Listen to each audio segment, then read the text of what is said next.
আসলে মুন্সি আব্দুল করিম তিনি একজন বিশিষ্ট পুঁথি লেখক ছিলেন।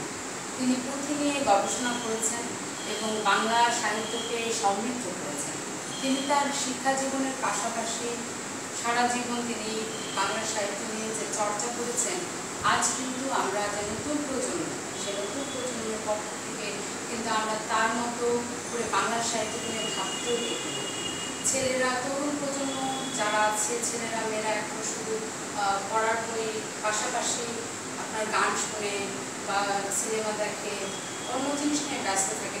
কিন্তু এই যে পুঁথি, এই বাংলা সাহিত্যের যে একটা গুরুত্বপূর্ণ বিষয়, সেটা কিন্তু এখন যে নতুন প্রজন্ম তাদের মধ্যে এই জিনিসটা নেই। ওই যে ভাই বলে যে 4টা শ্লোকে যে শোনো শোনো শোনো শোনো দিয়া মন, মুখে রাজা রানীর কথা করিব বর্মন, এই যে এভাবে চার বাক্য শ্লোকে কত নতুন একটা গল্প লিখে ফেলা যায়, একটা সিনেমা বানিয়ে ফেলা যায়। কিন্তু কবিতায় বা শ্লোকে একটি কাহিনী বর্ণনা করা খুবই পরিশ্রমের কাজ। কিন্তু দুঃখজনক, আমাদের নতুন প্রজন্ম সেই পুঁথি তো পড়েও না, এবং পুঁথিতে কি সেটা জানার আগ্রহ প্রকাশ করে। তাই চট্টগ্রাম সাহিত্য পাঠচক্রকে বিশেষভাবে ধন্যবাদ জানাবো এই বিষয় এবং মুন্সি আব্দুল করিমকে নিয়ে আসার জন্য, আমাদের নতুন প্রজন্মের কাছে ছড়িয়ে দেওয়ার জন্য যে প্রয়াস, এই প্রয়াস মহৎ। একজন বলছিলেন যে উপস্থিতি কথা, আসলে উপস্থিতিটা বড় বিষয় না।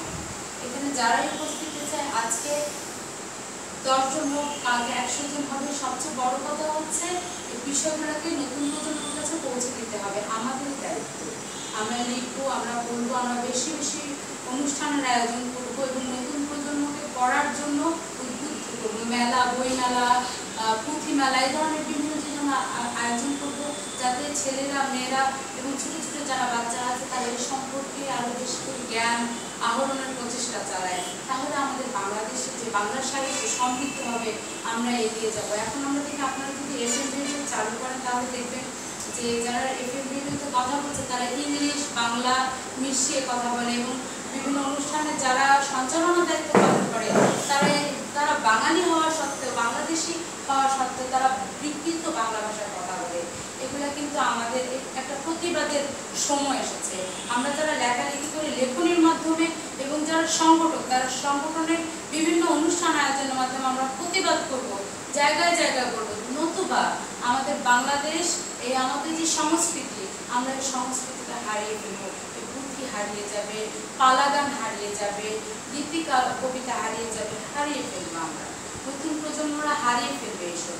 তাদের চর্চা করানোর জন্য আসলে বেশি বেশি করে আমরা অনুষ্ঠান আয়োজন করি। এবং ভাই যে বললেন অক্টোবর মাসে আপনারা একটা অনুষ্ঠান আয়োজন করবেন, নতুন ধারা বাংলাদেশ এবং আমাদের সেভ দ্য রোড যে সংগঠনটা আছে, আমরা পথ নিয়ে কাজ করি। সেই সেভ দ্য রোড এবং অনলাইন প্রেস শ্রেণীতে আমাদের যে জার্নালিস্টের যে সংগঠন আছে, আমরা সবাই মিলে আপনাদের অনুষ্ঠানকে সফল করার চেষ্টা করবো ইনশাআল্লাহ।